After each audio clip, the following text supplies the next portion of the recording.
So what I wanted to offer as a massage therapist at ABMP, I've been in the community for almost 2 decades, and we know the power of healing touch. We know what it can do, and I am just here to share a little story and then an invitation, and that's really what this is all about.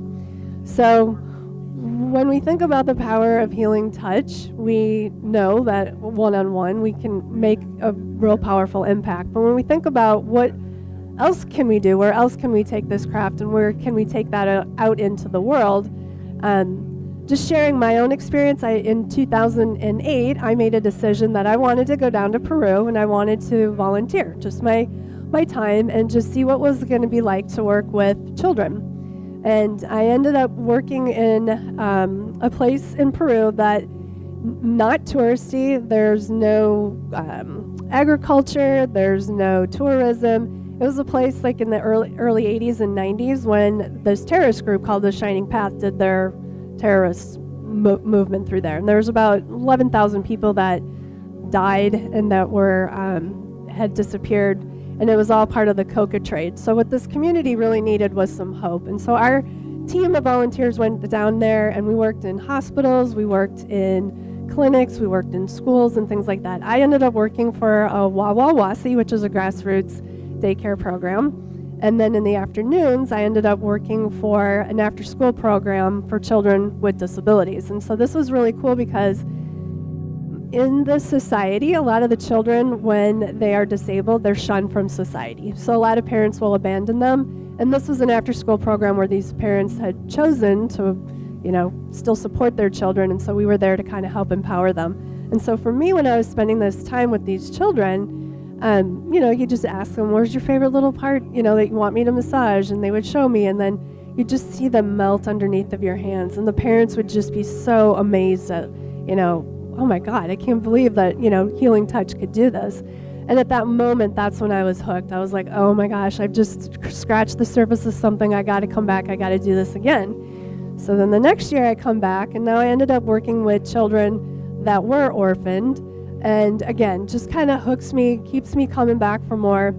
And it ends up resulting in one of my massage clients decided to go ahead and just, start a nonprofit for me because she just wanted to support my efforts. Now, that was not my intention whatsoever, was to start this nonprofit. I really just wanted to do the heart's work. But I said yes. And what came out of that was something that I could have never even imagined for myself. So I developed friendships that were local. We ended up expanding kind of the work that we did. We ended up doing things like first aid. We brought education supplies out to these more remote communities. We would bring vitamins. We would teach hygiene. There was a lot more beyond just healing touch that we were doing to bring healing to these communities. So why am I sharing all of this? So what I wanted to invite other massage therapists is a lot of times in our work, we get so caught up in the busyness of it, and we start to lose sight of the heart, why we showed up here in the first place, right? So volunteerism, to me, it's not a detour from your work, it's an expansion of your work. It's an invitation for you to connect to your heart again and really do the work that drew you here in the first place. And it's a way for you to not only kind of reconnect with that, you can build upon your reputation, and you can open new doors that you didn't even know were available to you before. Do you need a passport to do this? Absolutely not. What I ended up doing was bringing this back into my own community. So I would work with local nonprofits. I ended up working with a Chinese adoption agency. So I was working with those parents to help them use healing touch to connect with their children.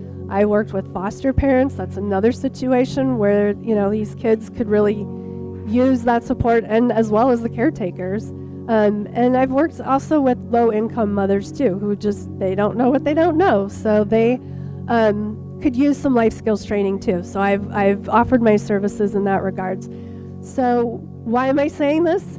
ABMP has been sponsoring a week every year for the past almost 2 decades.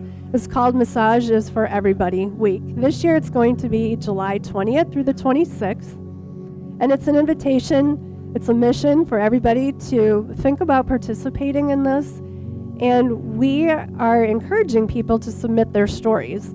And we will have several $1,000 grants that we'll award to whatever recipients, that are selected as part of this mission. So just wanted to extend that invitation and to think about, other ways in which you can use that craft.